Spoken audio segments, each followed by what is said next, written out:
88.1 XFM, Tauranga Hit Music Station. Also another sponsored episode of Mike Times Marty. Jets Car Grooming, all the way from Tauranga. If you want your car spick and span, just go Jets Car Grooming. I have a New Zealand icon who you remember from You and Me, also Suzy's World, and she's made another few little cameos here and there. So say hello to the one and only Suzy Cato. Hello, my friend. It's our time, kia ora, talofa. It's our time, a special time of day. It's our time, just you and me together. It's time to say hello, g'day, que te pea queer. Hello, thank you so much for inviting me to be a part of your podcast. No worries. So how has your... First of all, did you ever think that you were going to be as successful as you are now? Oh, yes. No. I had no idea.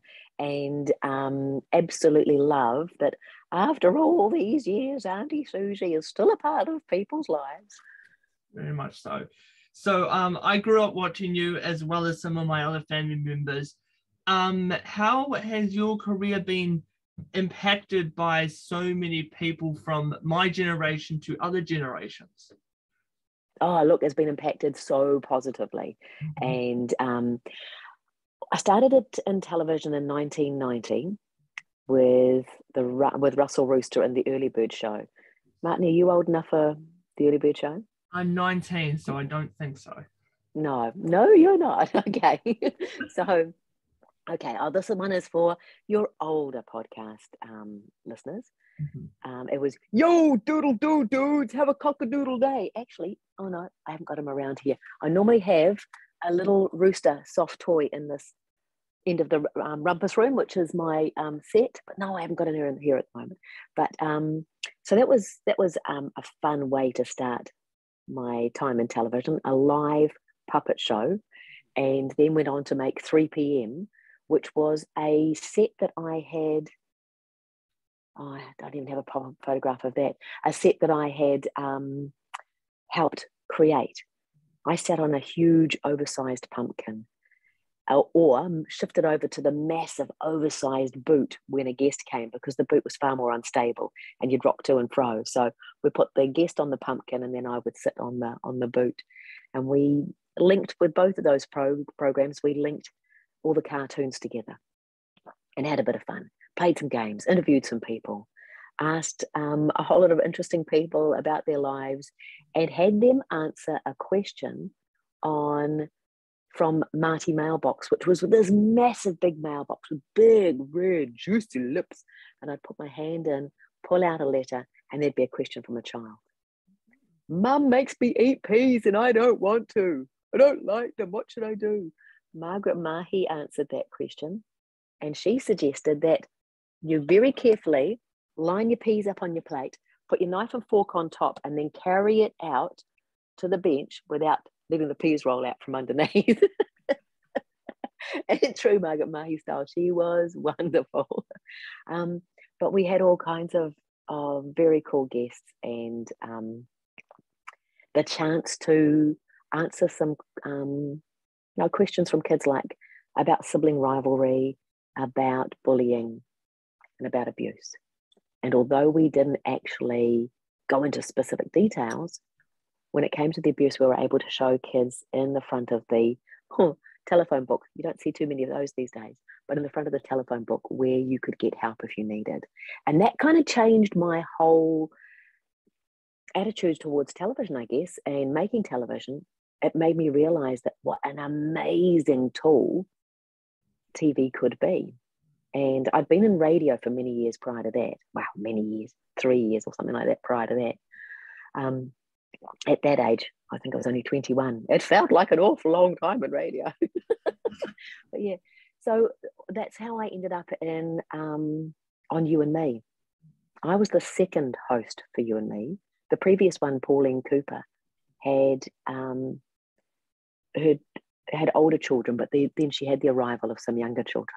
And she was giving so much of her time to making television, she felt that she also needed to give some back to her family. And she moved on to other opportunities, and I took over. So none of her programs were seen on television once I started, because she was a full head taller than me, and we had to change the set, and we had to change the colours and redecorate and things like that. We had to lower the pin board so that I could reach it okay. And we even had to lower the kitchen bench so that I wasn't on tippy toes to put peanut butter on or jam on my bread. So yeah, that was amazing to have been a part of that program and the team that made that. He didn't realize at the time we were just making a program for preschoolers. We were trying to make them laugh. We were trying to spark some questions in them and look at colors and look at their surroundings and help them, know tahi rua toruwha and, a e I o u. I learned a lot of Māori while I was doing that. I learned a lot of English too. I had more corrections with my English pronunciation than I did with my Māori at times. But yeah, no, it was very cool, and it was such a good team. But I flew down to Dunedin for 2 weeks of every month for 5 years to make that program. So I'd go down to Dunedin, record all these episodes, come home and thaw out, and then go back down to Dunedin. But I loved it. I loved it because I gave full focus to making that program. When I came home, it was my family, my friends, my partner at the time, who became my husband in one of the 2 weeks home. And it was the best of both worlds, really. And to know that it is still a part of people's lives now is phenomenal. I was actually chatting with my auntie and uncle who are very excited that I'm talking with you right now. They remember when they were only young little tots running home from school just to be able to watch Suzy's World. And I'm like, wow. And then I remember when I was around about 6 or 5, I watched a couple of episodes of Suzy's World. I'm like, yeah, I can get along with this. And then, of course, Yeah. High Five and all these other TV shows for young children are coming along. How's your career been impacted by COVID? Well, it was impacted quite well, actually, because having made all these programs like Suzy's World and connecting with these kids that are now your age or older, okay, they are older, I had a chance to not only reconnect with them, but their children through lockdown with home learning TV. So had COVID not come along, I wouldn't have had the chance to do home learning TV. So, hey, I would much rather COVID hadn't come along. But when life gives you lemons, you make lemonade or a really nice alcoholic beverage called limoncello, and you make the most of it. I mean, it's been hard on everybody. My live performance went completely downhill. Obviously, everything was put on ice. So it's been really exciting to be back out and performing again. But I really re-energized my YouTube channel and my Facebook page and my Instagram, and I started a TikTok channel and all that kind of things, and found other ways to connect. So I wasn't just connecting with preschoolers and primary school kids, although I was doing that with home learning TV, but I was also connecting with an older age group. Have you tried any of my study snacks on TikTok yet? I do remember I think you did like peanut butter and celery or something like that. Oh, I haven't, but no, that's a good one to do. I should do that one. Yeah. Thank you for the idea. No worries. All right. So you've also made a few cameos in Dancing with the Stars, also The Masked Singer NZ. How has it been from doing children's television to making these very anticipated, how would I say? Well, they're like reality TV programs, aren't they? Yeah. It was amazing with The Masked Singer. I was only there for one episode. I got unmasked that first episode, but that's what you get from not having a professionally trained voice or being a professional singer and having a voice that has sung to generations for 30 odd years. It was too easily recognizable. But Dancing with the Stars, oh my goodness, that was amazing. Loved every minute of it. It was hugely challenging. Really enjoying watching. I haven't caught this weekend's episodes, but to see them, even hear the opening title music and feeling the butterflies, not to the same extent, but still feeling the butterflies in my tummy of knowing what they're feeling, that it's live. There's no, oh, I did that wrong. Can I go back and do it again? It's live. So if you stuff up or fumble and don't remember your dance moves, it's not singing lines. It's not remembering a piece of script. It is the physical act of dancing and not making it up on the spot. By crikey. It was a hugely challenging time, but I loved it. It was the fittest I have ever been in my entire life. And met some very, very special people, including my dance partner, who was so patient and so kind and so good at not moving his mouth as he said, left, no, other left. So would you ever go back for another series of Dancing with the Stars? I can say this in a heartbeat. No. I turned 50 the year that I danced with Dancing with the Stars. And that was 3 years ago. So to get that level of fitness again and so on, and to know how much time is involved in it, not just the dance rehearsals. I was dancing 6 to 7 hours a day to begin with. And then when we went got like 3 weeks in, or even 2 weeks, 2 weeks into the actual show, you only had 4 days to learn a brand new routine. So if you'd finish dancing on the Monday, somebody would be eliminated. A lot of people after that elimination episode went straight to the dance floor and started creating a new song or new dance piece. My dance partner and I went, staggered home, had a night of rest. I caught up with my beautiful family, and then we started the next day. And it was with a blank canvas, a blank dance floor. And the first day was always really quite intense because we'd be given a piece of music, and my dance partner, who's the professional dancer, would have had an idea of what he wanted to do. If we were successful in getting the song that we'd asked for, it might not necessarily be the piece that he'd started choreographing in his mind, or it would be this piece and this piece chunked together. So we might have to, and we actually had it at least once where halfway through they said, actually, no, we don't have rights to that piece of music. You're going to have to use this one instead. And it's like, no, the Venetian waltz isn't going to fit the way we had planned it on that piece of music. So we'd have to start all over again. So yeah, incredibly physically, mentally, emotionally challenging. Okay, well, Suzy, of course, being a children's entertainer and a legend of almost everyone in New Zealand, you had to be quick on your feet. How well, on a scale of 1 to 10, do you think you are? Depends. If you are inviting me to play a game, I'm probably going to be pants at it. Well, I have faith in you. This game is called Quickfire Questions. I'm going to ask you some general everyday questions, and you have to answer them as quickly as you possibly can. Okay. All right, are you ready? No, but let's give it a go. All right, I believe in you. All right, Coke or Sprite? Sprite. Okay, sunset or sunrise? Sunset. Right, oh, yeah. All right, summer or winter? Oh, summer. Okay, favorite book?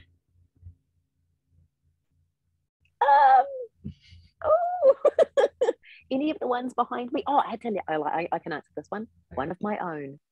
Yeah, fair enough. Favorite TV appearance?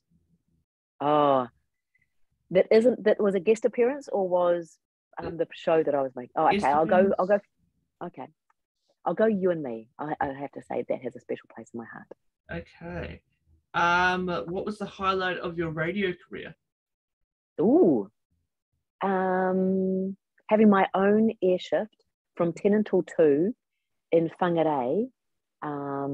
Yeah, I loved working through the day because up until then I'd only worked nights from 7 until midnight. So to be on air from 10 till 2, knew that you'd made it. Okay, favorite color? Purple.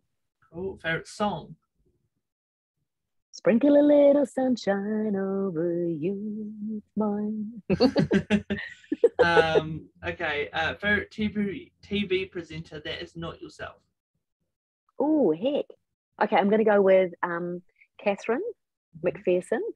who was the presenter on What Now, who inspired me to be a presenter that connected with the audience. Okay.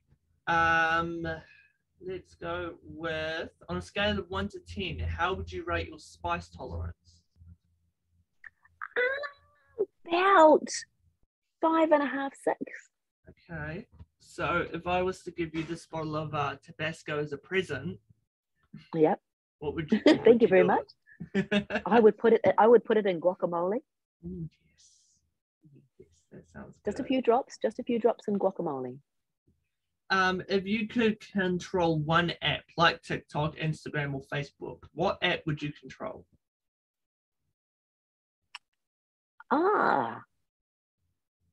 Crikey. Probably the screen that they were sitting on, and I might turn them off. Yeah, okay. Favorite movie? Oh gosh. Pass. Okay. Favorite actor and actress? Oh crikey. Okay, I'm going to go with way back in the day. I used to love watching the musicals with my mum on a Sunday afternoon if she did the ironing, and it would be probably somebody like Fred Astaire or Jen Kelly, and favorite actress would be Doris Day. All right, and final question. Even though you've had an amazing career so far, where do you see yourself in 5 years? Oh, probably still working because because nobody ever retires these days. Hopefully still performing, and gosh, I don't know that I'll be, I was going to say a grandparent, but no, that's too soon. I'll be very happy, very healthy, and surrounded by my loving family. Okay, well, Suzy, here is your chance for redemption. You get to ask me some quick fire questions. You can be as difficult as you want. Okay, favorite color? Red. Favorite number? 27. Okay, favorite age to be that you don't have. When I was young, I always had three favorite ages that I wanted to be. Do you have a favorite? Probably 16, so it's around high school years. I love high Sure. school. Okay. What's the best thing about your day so far? Interviewing you. Oh, lovely. Okay. What's your favorite thing to eat? Macaroni and cheese. That you've cooked or somebody else has cooked? Bit of both. Oh, good on you. Okay. What's your favorite thing to cook then? I am very much into like noodles and stuff like that, but I like making them look expensive and bougie. But also, I used to love making tiramisu. Oh, very good. Okay. Excellent. Okay, so what's another question I can ask you? Okay, white or dark chocolate? White. White chocolate. Coffee or tea? Coffee. Mm-hmm. Okay. What else can I ask you? Favorite country you'd love to visit now that we're out of lockdown? Mexico. Why is that? Just the culture, everything about it. Even though I don't like spicy food, the food looks amazing, and just everything about it, I love it. Great. Okay. Now you are in radio now. Do you see yourself in radio full time? Yeah, I do hope to do radio, but also do some TV presenting like yourself, and basically just seeing where the world takes me. Great. Okay. What's your dream career then? Your dream position? Ooh, either running my own radio show or being a full-time presenter doing award shows or doing stuff like Suzy's World or even What Now. We'll see what happens. Excellent. Okay. Final question. Do you need more questions? Final question. It's the final countdown. What's your favorite song?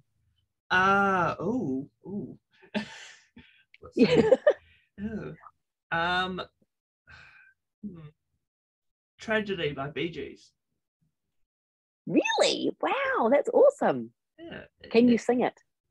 Tragedy, we feel the sun, you can't go on, it's tragedy. Yeah. Yay! Yeah.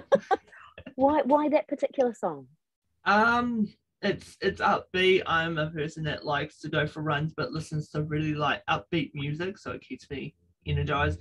But also, my mum got me addicted to listening to the Bee Gees. She had the one night only concert on DVD, and she would watch it continuously, and I would just sit there watching it with her. And yeah, I've just loved the Bee Gees. Brilliant. Isn't it funny how our parents can instill a love of things in us? Exactly. Yeah. Like my dad, he used to play with cards and like flip them around, do stuff like that. And now I do the same thing. So thanks, Dad. So I have been politely stalking you, which is my job. Love the seriousness on your face. And it says here that you have been doing a lot of Instagram lives storytelling. So even though, of course, it's COVID times, what started that? COVID times.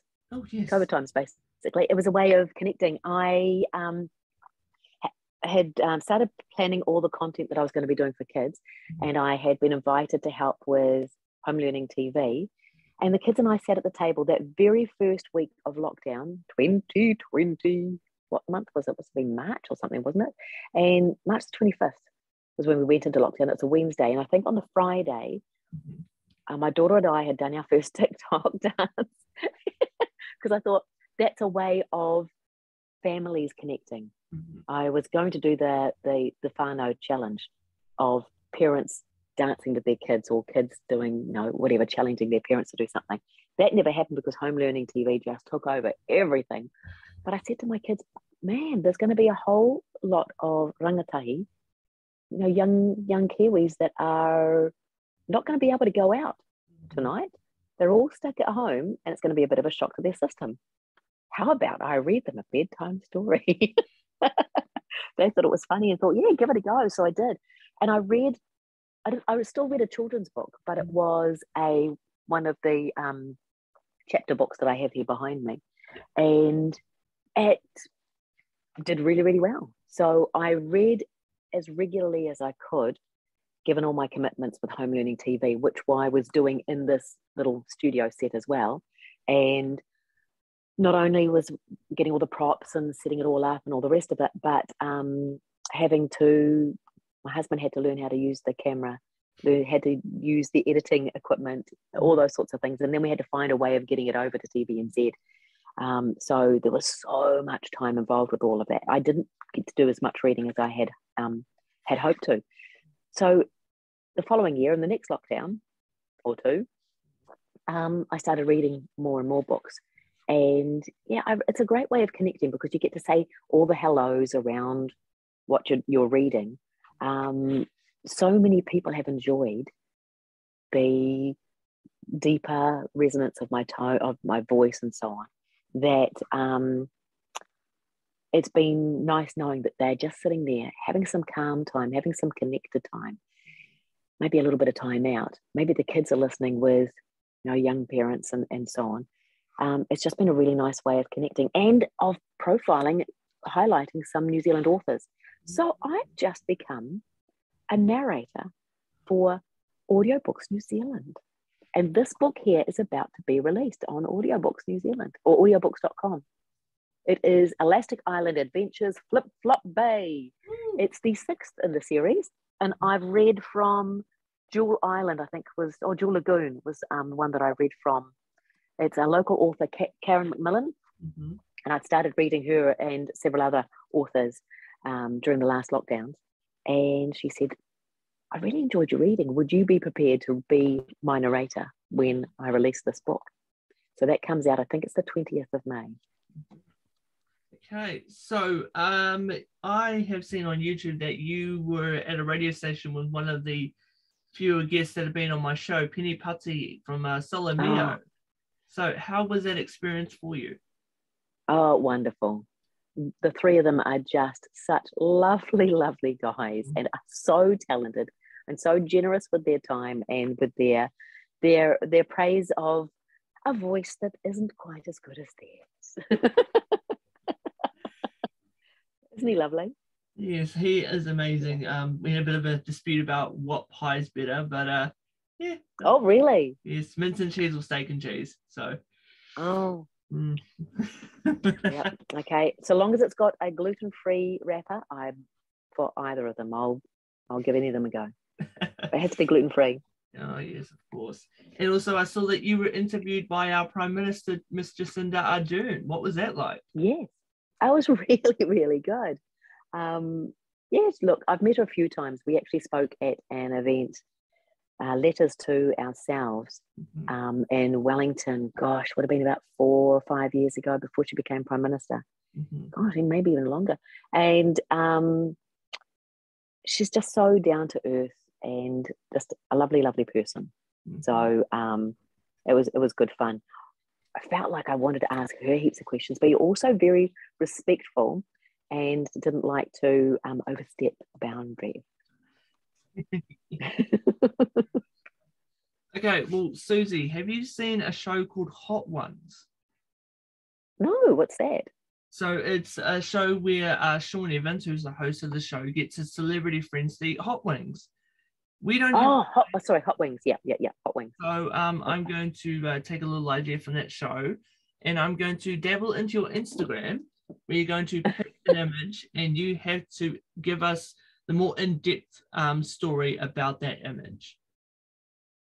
Are you ready? Okay. Yeah, my Instagram's pretty tame, so it should be fine. No worries. All right, let's go with this funny little one here. Oh, right. Yep. The Friday Funny. A Friday Funny. And I've, as I see things, I scroll through Facebook often with the Nutters Club on Facebook. They often throw up funny little things. But every now and then I search for a funny image just to share on a Friday. And I couldn't resist that one. It was more about what kind of captions can be created from it. But the wonderful mixture of human and animal interactions and the split-second timing of a photographer can create such wonderful imagery, can't they? They can. All right, next one. This should be a blast from the past. Thomasina. Yes, that was the forerunner to Suzy's World's a digestion program where we followed the baked beans through the digestive system. So we were in one of the later episodes or the later series of You and Me, where we were moving beyond plants and puppies and things like that, and going for some meatier subjects. Yeah. We followed a strawberry, I think, in one end and out the other. All right, final one. Oh, what's that? I have to take my glasses off so I can see. No worries. COVID. I was out in South Auckland from memory. And it was the big event trying to get people around the country all to have their immunizations at the same time. The big COVID event. And so I'd gone out to several venues in South Auckland to support and promote those that were going there and dedicating all their hours and days to making sure people were protected. I thought you were going to, I can't show you because it's up that my phone's here. I thought you were going to ask me about one of the more recent photographs where my daughter tinted my eyebrow. Did you not see that? I shared that on Sunday afternoon. So there's a normal photograph of me, and then you have to scroll across, and yes. Oh, I love it. Oh.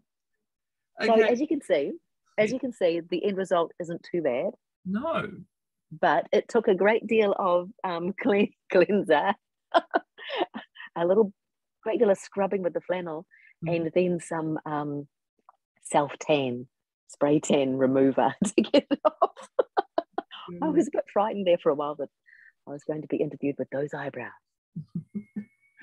All right, well, Suzy, I'm going to give you the floor. Instagram, TikTok, everything. Let the people know what's happening next for the wonderful Suzy Cato.